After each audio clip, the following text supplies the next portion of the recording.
사람이 이 세상에 태어나서 누구와 무엇과 가까이 하느냐 하는 것은 그 사람의 운명을 바꿀 만큼 지대한 영향을 끼칩니다. 저는 아버지의 뒤를 이어서 목사가 되었습니다. 과거에는 목사의 사택이 교회와 붙어 있었어요.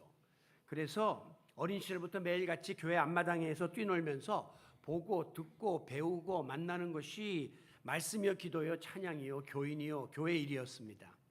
제가 중학교를 들어갔는데 미션 스쿨을 들어갔거든요. 그런데 국어와 음악을 탁월하게 잘했어요. 탁월하다는 것은 여러분의 상상을 초월할 만큼 선생님들이 제가 목사의 아들인 걸 아는 거예요. 그때 저희 아버님이 이제 많이 전국적으로 이름이 있었기 때문에 야 역시 국어 잘하네, 성경, 음악 잘하네, 찬송 어쩔 수 없구만 그러면서 그 영향을 받았다 그렇게 말씀들을 하더라고요. 저는 세상에서 교회가 전부인 줄 알고 살았어요. 그러니까 이와 같은 성장 환경이 자연스럽게 하나님께로 저를 인도하고 교회 생활과 가까이 인도하고 또 제가 목회자의 길로 접어드는 데 지대한 영향을 끼쳤다 그런 생각을 해보게 됩니다. 요즘 들어서 젊은 사람들이 잘 안 하는 농어촌으로 귀향하는 일들이 많이 일어나고 있습니다. 이 또한 어린 시절에 부모님 곁에서 농사짓고 고기 잡는 일들을 어깨너머로 바라보며 가까이 했던 그 경험과 추억이 쌓여 있다가 인생의 어떤 결정적인 순간이 이르러 귀향을 결심하게끔 만드는 거죠. 건강도 마찬가지입니다. 우리가 어떤 종류의 음식에 손을 가까이 하느냐, 어떤 습관을 가까이 하느냐 하는 것에 따라서 건강 상태가 180도 뒤바뀌게 됩니다. 자녀 교육도 우리가 가장 중요하게 생각하는 게 얘가 학교에서 어떤 애들을 만나나 하는 거예요. 어떤 선생님의 영향을 받는가. 그래서 심지어 자녀 교육 때문에 다 정리하고 이민 가는 사람도 봤습니다. 딴 거 없어요. 자녀 교육 잘못된 애들 만나니까 아예 청산해버리려고 국내에서는 안 되겠으니까 그냥 자기 불이익을 감수하고 이민을 다 가더라고요. 그래서 맹모 삼촌지교라는 말이 나왔죠. 맹자 엄마가 처음에는 묘지 근처에 살았는데 매일 맹자가 듣는 게 상여꾼들의 소리예요. 이제 가면 언제. 그러니까 맹자가 노는데 매일 어제 가면 언제 이러고 따라하는 거예요. 그래서 안 되겠다 이거. 그래가지고 시장 근처로 이사를 했는데 이번엔 또 맹자가 매일 골라 떠리 이러고만 계속 하는 거예요. 야 안 되겠다. 그래가지고 서당 옆으로 이사했더니 비로소 하늘천 따지면서 천자문을 읽기 시작하더니 향학열을 불태우고 훌륭한 유학자로 성장했더라. 이 교육이 영향을 끼친다 하는 거죠. 장소와 환경에 따라서. 이와 같이 우리가 누구를 가까이 하는가, 무엇을 가까이 하는가, 누구를 늘 생각하고 무엇에 관심을 두느냐 하는 것에 따라서 우리의 삶이 행복해질 수도 있고 불행해질 수도 있다고 하는 것입니다. 오늘 본문 28절에 보면 하나님을 가까이 하는 것이 내게 복이라 이렇게 말씀해요. 그런데 반대로 그 앞에 27절에 보면 주님을 하나님을 멀리하는 사람은 망한다 이렇게 비교해서 표현하고 있습니다. 자, 여기 보면 가깝다, 멀다라고 하는 거리의 개념이 나오죠. 우리의 신앙생활의 성패는 내가 하나님과의 관계를 가깝게 유지하느냐 반대로 멀리 유지하느냐에 따라서 갈리게 된다는 것입니다.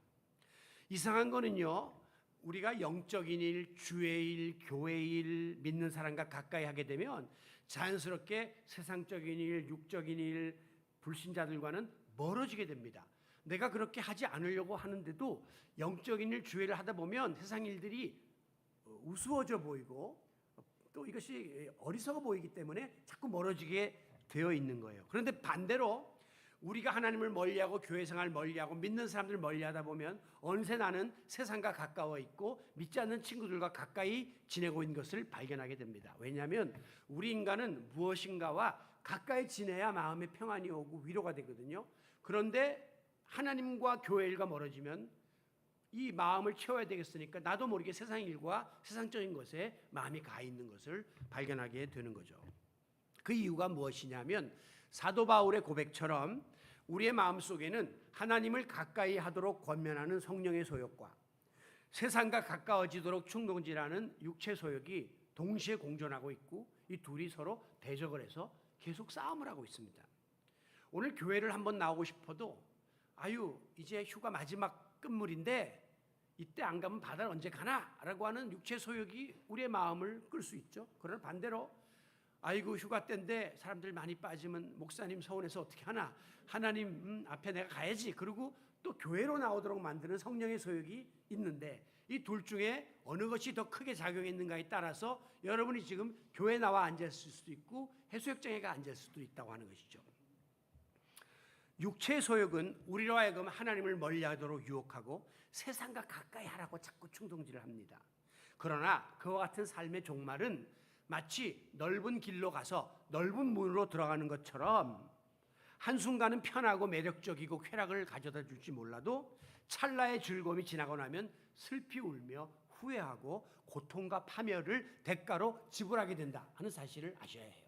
반대로 성령의 소욕을 따라 하나님을 가까이 하는 삶은 마치 좁은 문으로 들어가는 것 같아서 순간은 고통스럽고 괴롭고 좀 힘들고 고리타분하고 손해를 보는 것 같이 여겨질지 몰라도 그 찰나의 어려움을 견디고 나면 희망찬 미래와 영생이 보장되어 있음을 믿으시기 바랍니다. 우리는 바로 이 넓은 문 들어가는 것보다 좁은 문을 택한 것이에요. 육체 소욕보다 성령의 소욕을 택해서 오늘도 이 자리에 나와 있는 것입니다. 이와 같이 하나님과 나와의 이 사이가, 거리가 신앙생활에 있어서 승리의 관건이에요. 이게 가까워지면 승리예요. 이게 멀어지면 패배라고 하는 것입니다. 그러므로 내가 얼마나 하나님을 가까이 하고 주의 일을 가까이 하고 교회와 가까이 하며 지내고 있는가, 아니면 세상 일을 내가 더 가까이 하고 세상 사람과 더 가까이 하면서 살고 있는가, 이것을 우리는 수시로 점검해 보아야 합니다. 이 거리를 측정해서 너무 하나님과 멀어지는 것 같으면 내가 더 열심을 해서 주님께 가까이 나가고, 너무 세상과 가까워진 것 같으면 또 내가 좀 거리를 좀 세상과 두는 이 밀당을 하면서 우리의 신앙생활을 조절해 나가는 것이 바로 신앙의 여정이에요. 오늘 본문에 보면 우리가 세상에서 복을 받아 누릴 수 있는 비결에 대해서 명확하게 언급을 하고 있습니다. 우리는 복 받는 삶 그러면 관심이 굉장히 많아요. 야, 복 받는다. 어떤 길이 있을까? 우리 모두의 소원입니다. 그러나 진정한 복이라고 하는 것은 우리가 흔히 생각하는 것처럼 재물이 많고 건강하고 그리고 명예를 갖고 권력을 지닌다고 해서 복된 것은 아니라는 것을 알아야 해요. 즉 소유의 복의 기준이 있는 것이 아니라 내가 하나님 앞에서 어떤 존재로 살아가느냐, 존재의 복의 기준이 있다는 사실을 깨달아야 돼요. 그래서 에릭 프롬이라고 하는 철학자는 소유냐 존재냐라고 질문하고 있습니다. 우리가 소유에 올인을 하면 우리의 행복은 앞치락뒤치락 진정한 행복을 못 찾게 되지만, 내가 하나님 앞에서 바른 존재가 되고자 애쓰게 되면 참된 복된 자가 될 수 있다고 하는 것이죠. 오늘도 우리는 복의 주인이시고 복의 주체이신, 복의 근원이신 하나님과의 관계를 바로 맺을 때에 소유의 유무와 상관없이 진정한 복된 자가 될 수 있다는 사실을 깨닫고 오늘도 하나님과의 관계를 바로 맺고자 애쓰는 성도 여러분들이 되시기를 바랍니다. 자, 그렇다면 왜 우리가 하나님께로 가까이 나아가야 할까요? 먼저는 우리의 마음이 그릇된 것으로 가득 차 있기 때문에 이 잘못된 마음을 다스리려면 하나님 앞으로 나가는 길밖에 없다는 거죠. 21절, 내 마음이 산란하며 양심이 찔렸나이다 라고 고백합니다. 마음이 산란하다는 것은 정신이 어수선하고 뒤숭숭한 것을 뜻하는 거예요. 그래서 집중력을 잃어버리고 마음이 여러 가지 것으로 얽히고 설켜서 복잡한 상태를 산란하다. 지금 여러분의 마음이 산란하기 때문이에요. 우리 인간은 환경의 영향을 받습니다. 그렇기 때문에 요즘처럼 이렇게 역대급 폭염, 이게 지금 118년 만에, 18년도 아니고 118년 만에 기상 관측이 시작된 이래로 처음으로 지금 우리 서울에서 최장 열대야를 25일째 지금 경험하고 있습니다. 저도 어젯밤에 몇 잠 못 잤어요. 이게 이렇게 환경이 산만하고 또 지금 정치적 상황도 무슨 광복이냐 건국이냐 그런 걸 가지고 지금 싸움을 하면서 저렇게 갈라져서 광복절 경축일을 하고, 이거 혼란해요. 너무 혼란해요. 경제 상황도 불확실해요. 그러다 보니까 우리 마음속에 불안함이 다가오죠. 불안하니까 마음이 복잡해져요. 이러다가 이거 사업이 제대로 될려나, 이러다 애들 공부는 제대로 시키려나, 노후 문제는 어떻게 해결하려나. 그러니까 얽히고 설켜가고 이게 산만해져 가지고 오늘 마음이 산란한 자리에 우리가 지금 나아가 있다는 거죠. 몸은 여기 앉아 있지만 지금 여러분 정신은 지금 산란해요. 또 양심이 찔렸나이다 그랬는데 이 심장이 바늘로 콕콕 찌르는 것처럼 아프다는 거죠. 양심의 가책을 받고 양심의 화인을 맞아서 내가 이렇게 살아도 되나 하는 그런 게 항상 우리 마음을 짓누르고 있기 때문이에요. 여러분, 하나님이 창조하신 피조물 중에 인간만이 유일하게 양심을 가지고 있습니다. 고양이가 생선가게 앞을 지나가면서 과연 내가 저 생선을 집어먹음으로 주인이 손해를 보게 될 것인가, 내가 도둑고양이로 찍힐 것인가 고민하는 고양이는 한 마리도 없어요. 본능적으로 가서 집어먹고 도망가는 거예요. 동물은 다 그러고 양심이 없는 거예요. 본능으로 사는 거죠. 그런데 인간은 내가 만약에 남의 물건에 손을 대려면 순간 움찔합니다. 이거 괜히 잘못했다가 걸리는 거 아니야? 감옥 가는 거 아니야? 망신당하는 거 아니야? 또 이러면 안 되지. 고민을 하고 갈등을 한단 말이에요. 왜? 양심이 작동을 하기 때문이에요.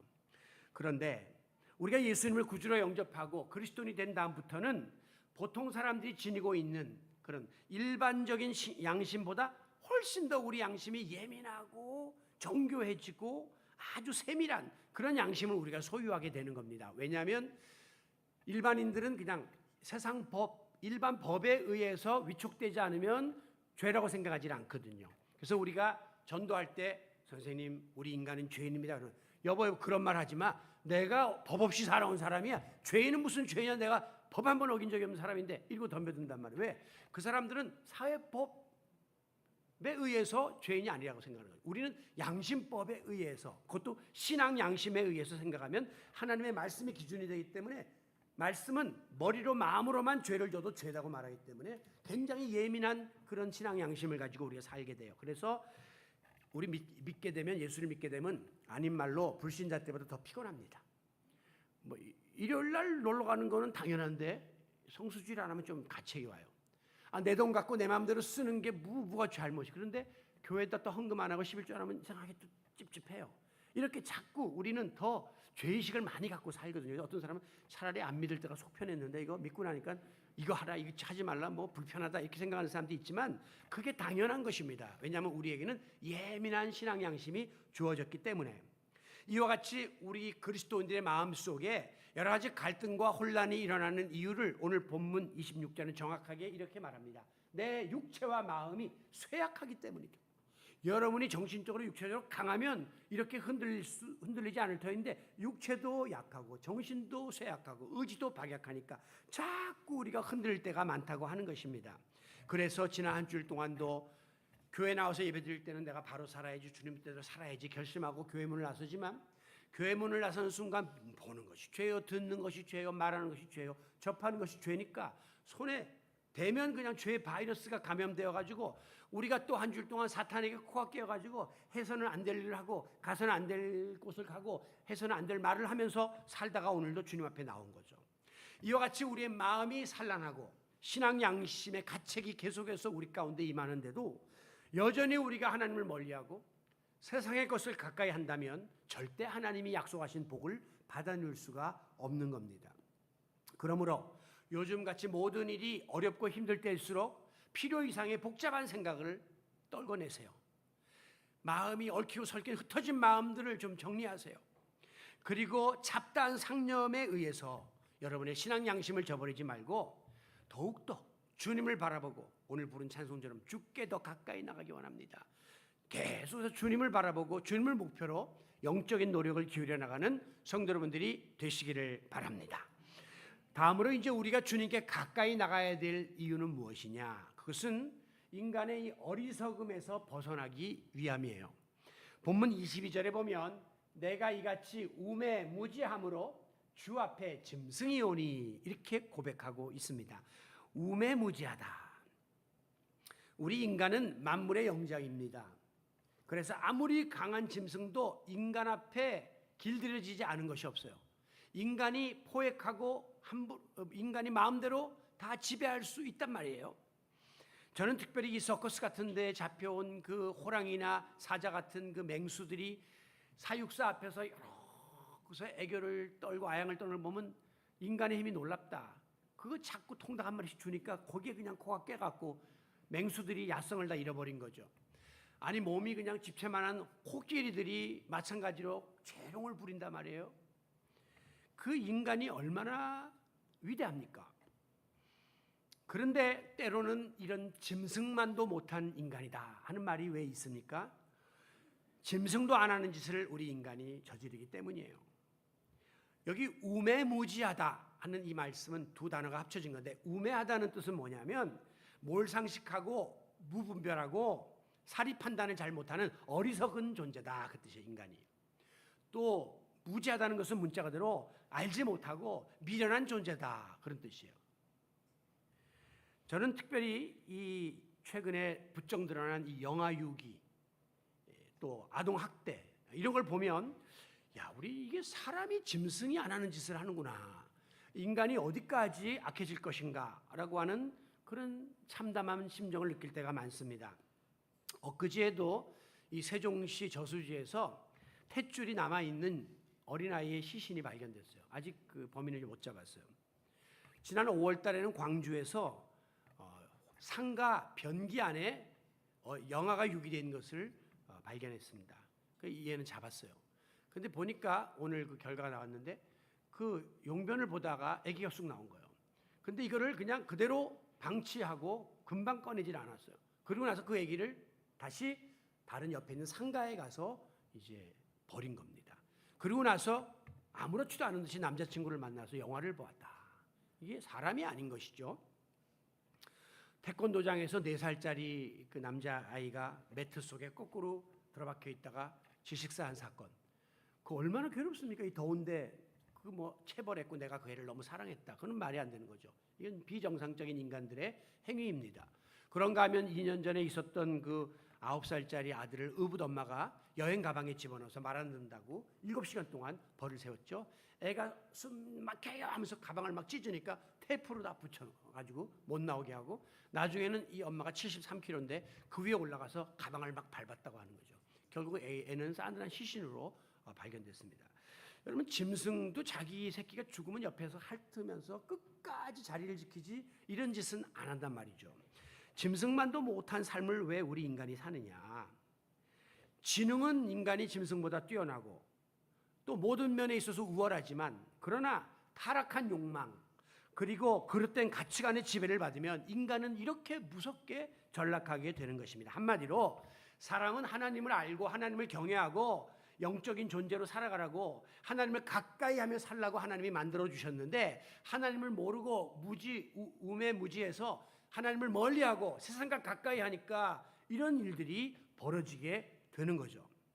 마치 어머니 뱃속에 있는 생명체가 이 모태를 떠나서는, 자궁을 떠나서는 살 수 없듯이 하나님의 형상대로 지음받은 우리 인간은 하나님을 멀리하면 망하게 되어 있습니다. 오늘 우리 현대인들은 이전과 비교하면 정말 이렇게 잘 먹고 잘 살고 행복하게 살고 있으나, 가까이 가서 깊이 들어가 보면 이게 다 하나님을 떠난 생명들이 되어갖고 다 죽은 시체들이 가면 무도회를 하고 있는 세상이에요. 지금 이 세상이 화려하게 멋있게 잘 살고 있지만 하나님을 떠난 생명들을 다 시신 같은 그런 죽은 영혼들이 겉만 번지르하게 가면을 쓰고 가면 무도회를 하고 있는 이 이중적 삶을 우리가 살고 있다는 겁니다. 가룟 유다는 예수님의 제자 중에 회계일을 맡았습니다. 어느 집단이든 회계일을 맡으면요 믿을 만한 거예요. 함부로 못 맡깁니다. 충성스러웠다는 거예요. 신뢰할 만한 사람이 가룟 유다였다는 것입니다. 그런데 그 마음속에 성경에 보면 사탄이 들어가가지고 충동질을 하니까 스승을 은 30에 팔아넘기는, 어떤 경우에도 주인을 배반하지 않는 애완동물만도 못한 짓을 한 거죠. 주인을 배신해버린 겁니다. 베드로는 예수님과 동행하면서 수제자의 자리까지 올라갔습니까? 그건 탁월한 인물이라는 거예요.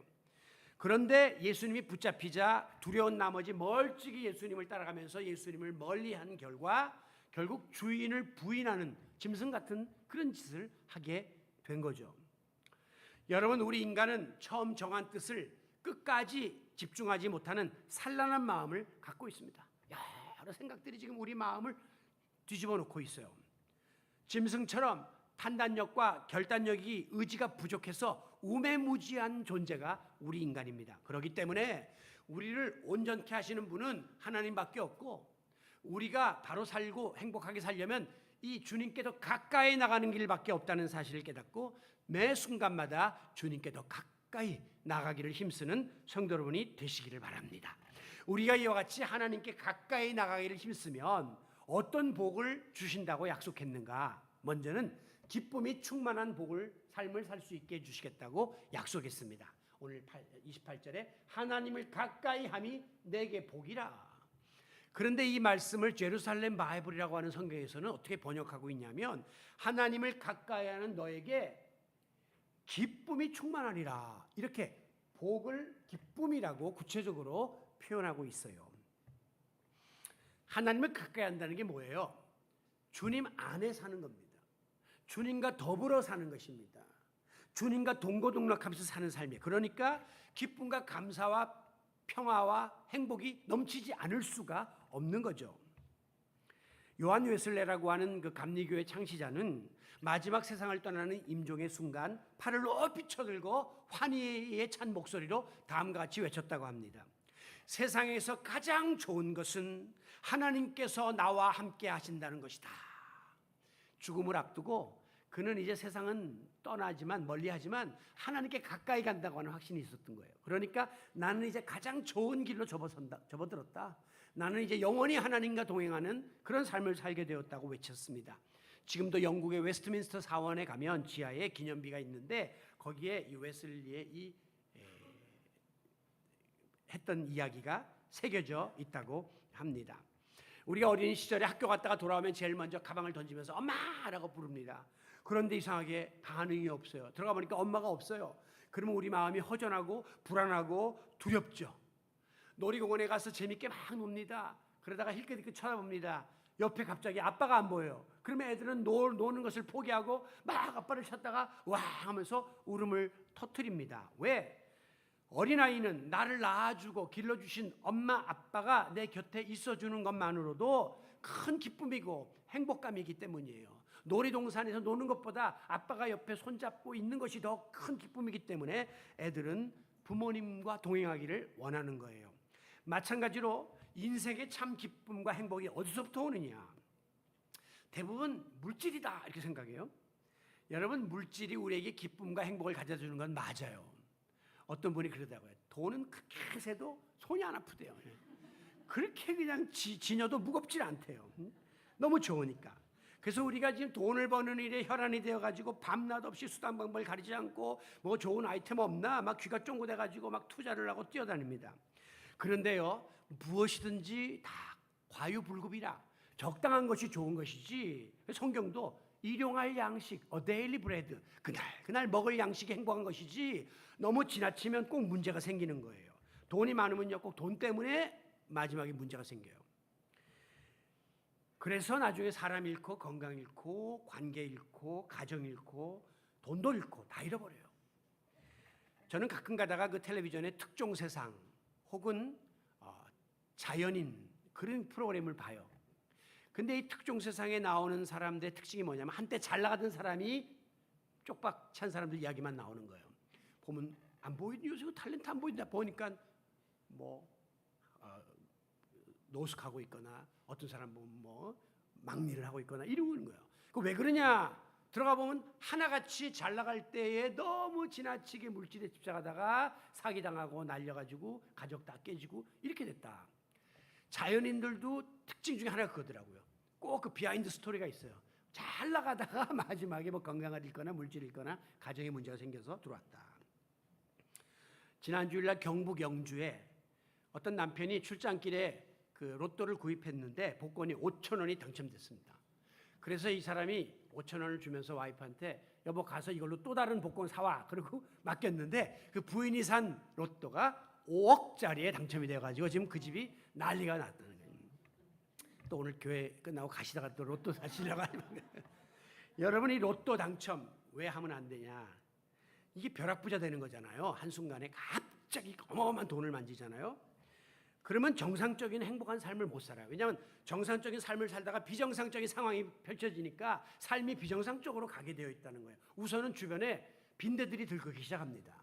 그날부터 10년 동안 연락 안 하던 사람이 전화, 어이 뭐 김건 난데 하면서 뭐 전화하면서 아는 척하고 부시력이라도 먹어보려고, 친척들 달라붙어, 친구들 달라붙어, 심지어 뭐 여러 가지 빈민단체 구호 뭐 도네이션 하라고 막 달라붙어. 못 살아요. 다 끊어야 돼. 전화 끊어야 돼요. 그 다음에 일단 뭐가 주어졌으니까는 크게 한번 투자할 거 아닙니까? 크게 한번 하는데 그게 크게 날아가는 거죠. 그래서 준비가 안 된 상태에서 해버리니까 사기를 당하거나 이래서 어려웁니다. 그 다음에 제일 많이 일어나는 게 뭐냐면 이제 남편이 로또가 됐는데 부인이 여보 부부는 일심동체야. 그러니까 같이 그걸 나눠야 돼. 근데 남편은 싫은 거예요.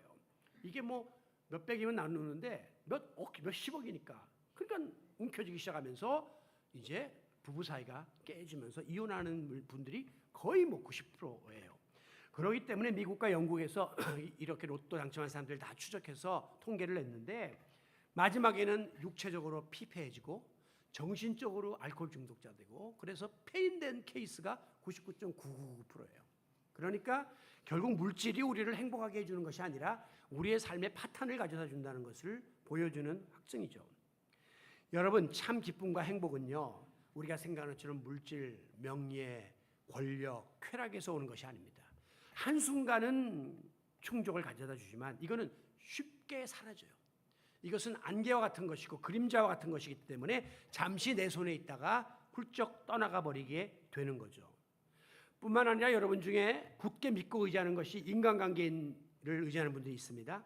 사회적 가치나 어떤 정치적 이념이나 세상의 풍조 같은 것에 자기의 모든 것을 거는 사람도 있습니다.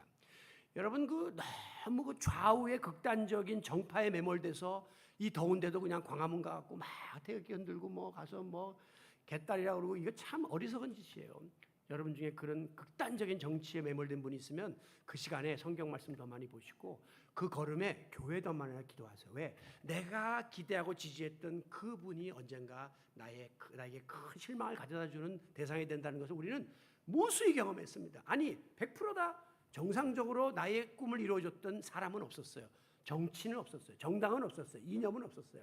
오늘도 우리는 시편 기자의 말씀처럼 25절 하늘에서는 주 외에 누가 있으리요 땅에서는 주밖에 내가 사모할 이가 없나이다.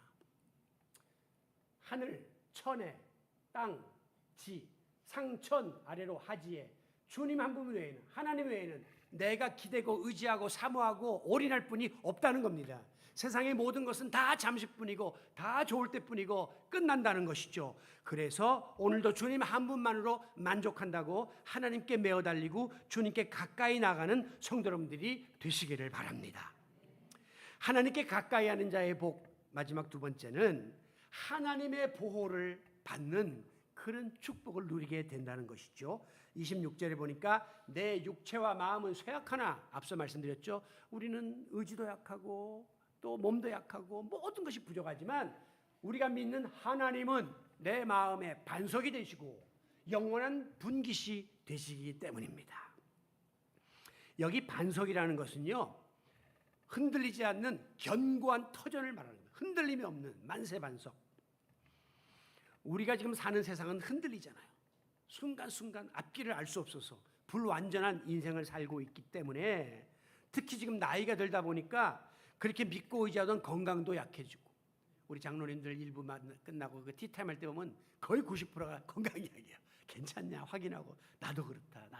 밤에 몇 번 일어난다. 계속. 또 지식도 쇠해져요. 자꾸 깜빡깜빡하고 그 다음에 물질도 어쨌든 나갈 거 아닙니까? 결혼시켜야 되고 또 뭐 이제 벌이도 끊어지고 인간관계도 나이 먹으면 자꾸 끊어지지 더는 안 생깁니다. 멀어지죠. 이거는요 무너져 내린다는 거예요. 우리가 이 땅에서의 모든 일은 허물어져 가고 있다는 것을 감지해야 합니다. 그러나 영원히 무너지지 아니하고 사라지지 않는 믿을 만한 만세 반석이신 하나님을 내가 더 가까이 하면 그리고 그 위에다가 나의 삶의 집을 짓기 시작하면 하나님께서 친히 우리의 피난처가 되어주시고 우리의 모든 것을 지켜주시고 보호해 주심을 믿으시기 바랍니다. 오늘도 그 믿음 가지고 우리가 하나님 앞에 더 가까이 나온 것이죠. 그래서 28절 하반절에 보면 내가 여호와를 나의 피난처로 삼으리니 피할 데가 없어요. 지금 이 폭염도 그렇고 정상이 아니고 앞으로 이 전쟁의 위험 뭐 별의별 것이 다 올 텐데 세상에는 피할 곳이 없습니다. 하나님 앞에 피난처로 삼으리니.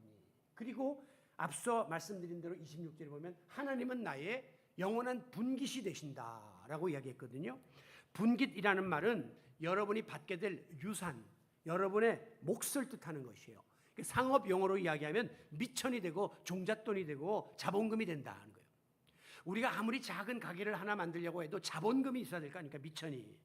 그런데 하나님을 가까이 하기만 하면 하나님께서 친히 우리의 미천이 되어 주심으로 우리의 몫을 챙길 수 있도록 책임져 주신다고 하니 세상에 이것처럼 마음 든든한 것이 어디 있습니까?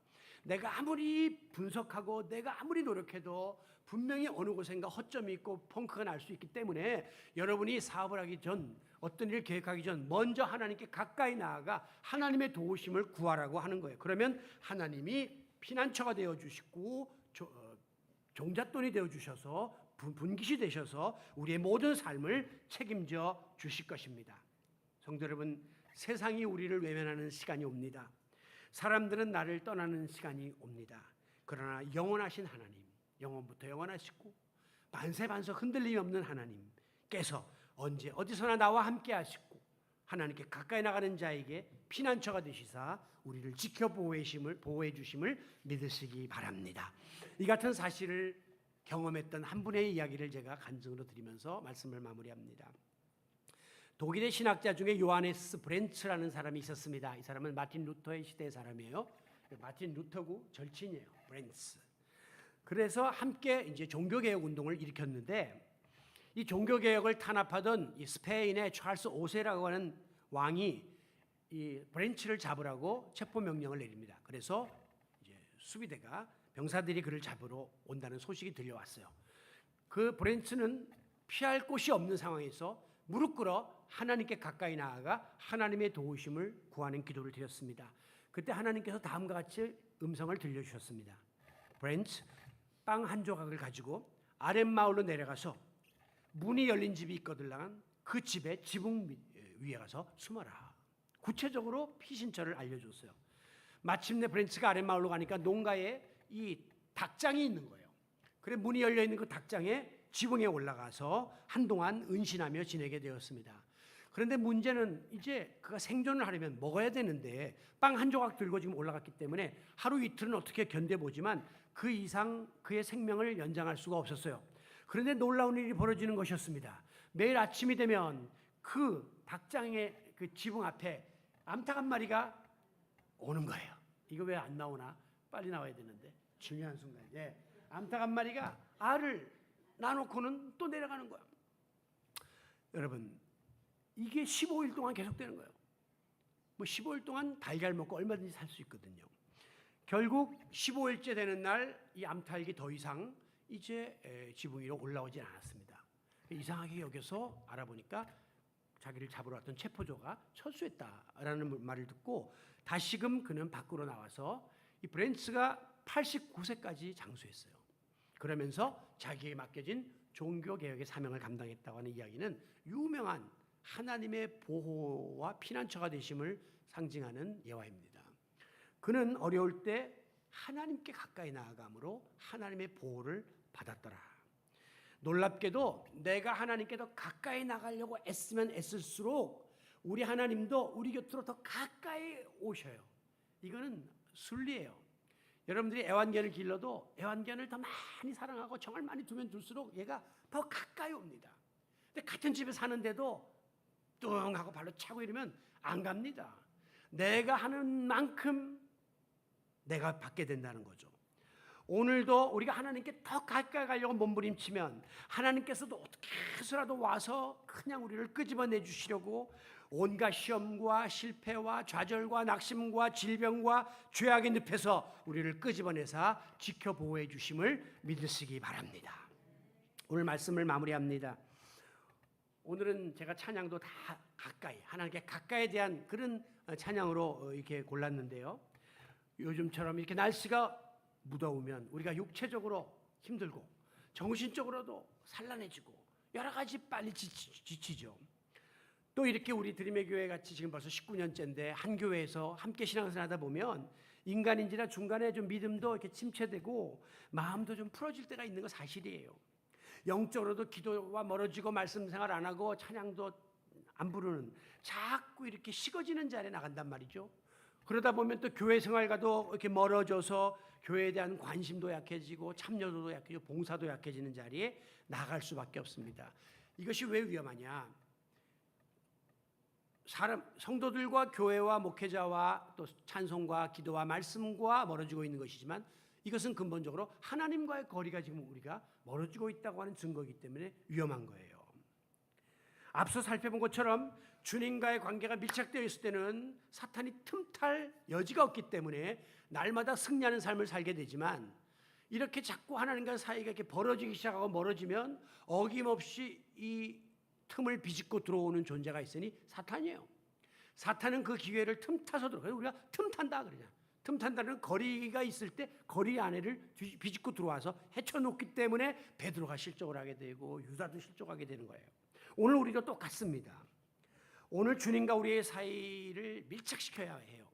그래서 우리는 날마다 하나님과 나의 사이가 지금 어느 정도인가를 점검해 보아야 해요. 그리고 그 사이가 멀어지지 않도록 최선을 다해서 영육간에 노력을 해야 합니다. 이 하나님과 우리 사이는요, 가만히 앉아서 기도만 한다고 붙는 게 아니에요. 내가 열심히 인위적인 노력을 해야 되는 것이에요. 여러분이 간밤에 부부싸움을 해서 서먹서먹해졌는데 에이 내가 이 나이에 뭐 아직까지 이제는 자존심 내가 안 해. 그리고 그냥 계속해서 여러분이 만약에 오늘 밤을 넘기고 일주일을 넘기면 그 부부는 정말 회복이 어려울 만큼 평행선을 갈 수밖에 없어요. 그러나 한쪽에서 노력을 해야 되는 거죠.